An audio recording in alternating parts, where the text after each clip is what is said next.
మృత్యువు ఎలా కమ్ముకొస్తుందో అంతుపట్టదు. ఎప్పుడు ఎలా ప్రాణాలు పోతాయో తెలియదు. తమ ప్రమేయం ఏమీ లేకున్నా చావు నుంచి తప్పించుకోలేరనడానికి ఈ ఉదంతం తాజా ఉదాహరణ. రోడ్డు పక్కన నిల్చున్న ఓ యువకుడిని ఓ కారు అతి వేగంగా ఢీకొట్టింది. కారు తనను ఢీకొట్టేంత వరకు దాన్ని గుర్తించలేకపోయాడు.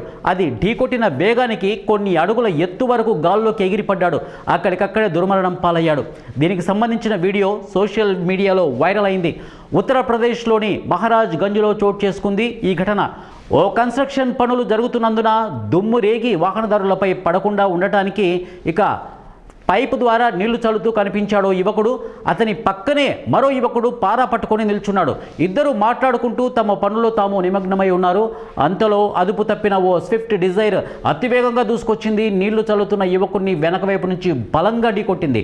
ఎంత వేగంగా ఢీకొట్టిందంటే దాని తాకిడికి ఆ యువకుడు కొన్ని అడుగుల వరకు ఎగిరిపడ్డాడు.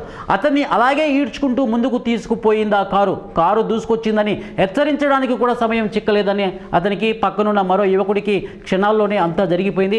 మరి దీన్ని బట్టి ఏమర్థమైందో గ్రహించారా నెటిజన్స్?